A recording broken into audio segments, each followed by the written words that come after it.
नमस्कार विद्यार्थी मित्रांनो, आज आपण खूप महत्त्वाच्या मुद्द्यावरती बोलणार आहोत. तो मुद्दा असा, की आता जो काळ राहिलेला आहे, पोलीस भरतीसाठी जो आपल्याला टाइम भेटतोय, त्यामध्ये अभ्यास कसा करायचा, जेणेकरून आपल्याला 90 प्लस जाता येईल. जे मी स्वतः केलं होतं आणि ज्या गोष्टी मी केल्यामुळे, ज्या चुका मी टाळल्यामुळे मी 90 पर्यंत जाऊ शकलो आणि पहिल्याच प्रयत्नात भरती झालो. त्याच गोष्टी मी तुमच्यासोबत शेअर करणार आहे आणि जर तुम्ही त्यावरती काम केलं, तर 100% मित्रांनो तुम्हाला पण त्याचा फायदा होईल, त्यात शंका नाही. चला वेळ न घालवता आपण सुरू करूया. मित्रांनो, आज आपण मराठी व्याकरण या टॉपिक वरती बोलणार आहोत. म्हणजे मराठी व्याकरणाचा पूर्ण अभ्यास कसा करायचा.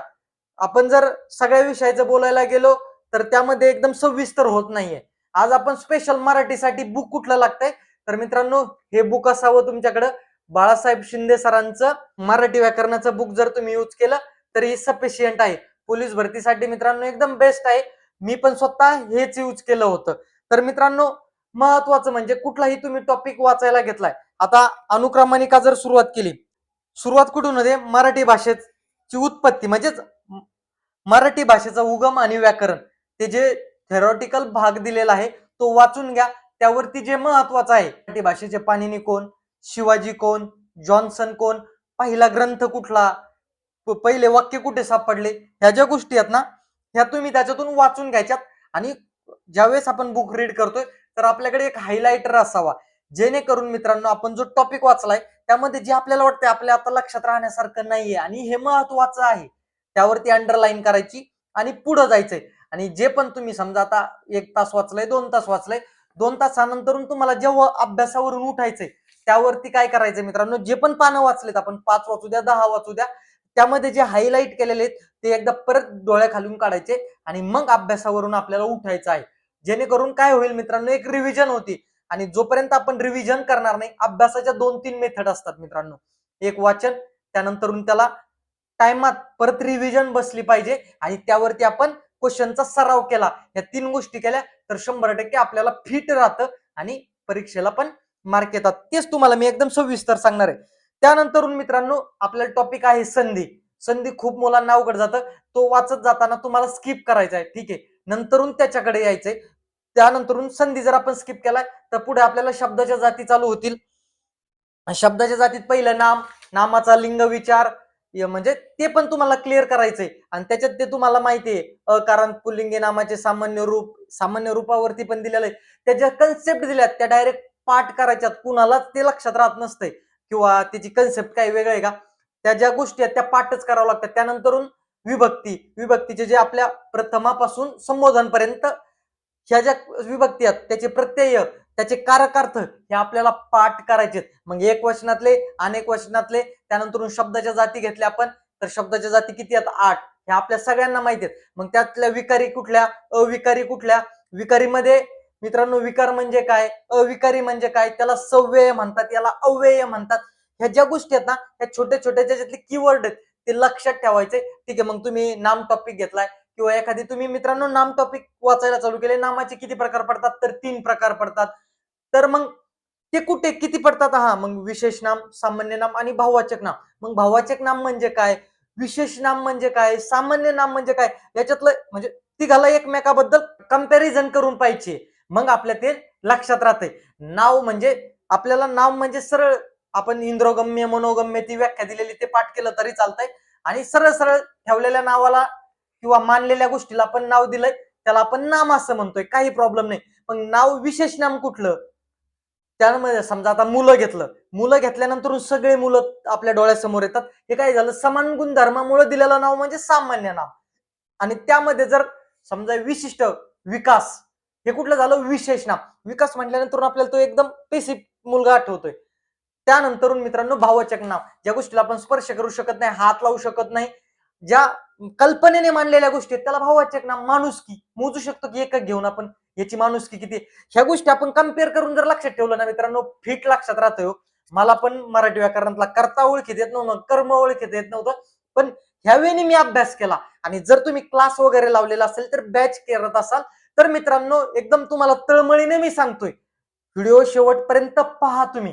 मित्रांनो समजा तुम्ही क्लास लावलाय, समजा उद्या सर तुम्हाला नाम टॉपिक शिकवणार आहेत, तर आधी काय करायचं, किंवा तुम्ही ऑनलाईन बॅच घेतली, तुम्हाला व्हिडिओ उद्या नाम, आता थोड्या वेळाने तुम्हाला नाम टॉपिक पाहिजे, मग अगोदर काय करायचंय, नाम पूर्ण टॉपिक घ्यायचा, तो लगेच वाचून काढायचा. नाम टॉपिक वाचून झाल्यानंतर आपल्याला तो व्हिडिओ पाहायचा आहे. मग तुम्हाला ते काय शिकवतंय ते समजणार आहे. आणि त्यानंतर ते पूर्ण व्हिडिओ पाहिल्यानंतर किंवा तो क्लास झाल्यानंतर परत एकदा त्याला रिव्हिजन द्यायची. 3 वेळेस जर तुम्ही हे केलं ना मित्रांनो, कोणीच असू शकत नाही का त्याच्या लक्षात राहणार नाही, किती मोठा पोरगा असू द्या. ह्या वेळेने जर अभ्यास केला तर 100% मित्रांनो आपल्याला मार्क्स येतात. हे तुमच्या समोरचं मी उदाहरण आहे. आणि पहिल्या जो भरतीत मित्रांनो 2019 ची क्वेश्चन पेपर पहा तुम्ही मुंबईची, तिथे 89 मार्क्स आहेत मला. भूषण नाही सांगत, पण जे कष्ट घेतलं होतं ना ते 100% आपल्याला साथ देतं यशापर्यंत जाण्यासाठी. त्यानंतर महत्वाचा मुद्दा मित्रांनो, आपण पूर्ण शब्दाच्या जाती झाल्या, त्यानंतर प्रयोग, अलंकार, त्यानंतर शब्दसिद्धी, वृत्त मित्रांनो त्याच्यात जे थोडं थोडं विचारतात ना, इथून मागे क्वेश्चन पडले तेवढं करा, वृत्तात जास्त खोल जाऊ नका. त्यानंतर वाक्य पृथक्करण, वाक्याचं पण तुम्हाला ते उद्देश विस्तार, विधेय, विधेय म्हणजेच क्रियापद, उद्देश म्हणजेच कर्ता, ह्या गोष्टी समजून घ्या. हे समजलं का संपला विषय, तुम्हाला काहीच अवघड नाही मित्रांनो. आणि जर वाटलं तर आपण पण बघूयात, तुमच्यासाठी प्रयत्न आहे, आपण पण क्लास म्हणजे लेक्चर चालू करूयात. एक बोर्ड घेतो, त्यावरती आपलं जे पण असेल ते युट्यूबला एकदम फुकाट असेल, त्यात मित्रांनो मी ज्या ठिकाणून येतोय त्या ठिकाणून तुम्ही येताय, आपल्याला तुमच्याकडून बाकी कसली अपेक्षा नाही, फक्त तुम्ही अभ्यास करा आणि जे आपले आई वडील कष्ट घेताय ते कष्ट हलकं करायचे, एवढाच आपला हेतू आहे. त्यानंतर मित्रांनो आपण वाक्य पृथक्करण झालं, शब्दसिद्धी मित्रांनो ते पण महत्वाचं आहे. शब्द कसा सिद्ध झाला, तो कुठून आला, त्याची उत्पत्ती काय आहे, हे पण आपल्याला महत्वाचं आहे. शब्दाच्या शक्ती, अभिधा, व्यंजना, लक्षणा, म्हणजे ते पण आपलं करा, म्हणजे जेणेकरून आपला मार्क्स जायला नको. प्रत्येक गोष्ट आपल्याला रिव्हिजन करायची.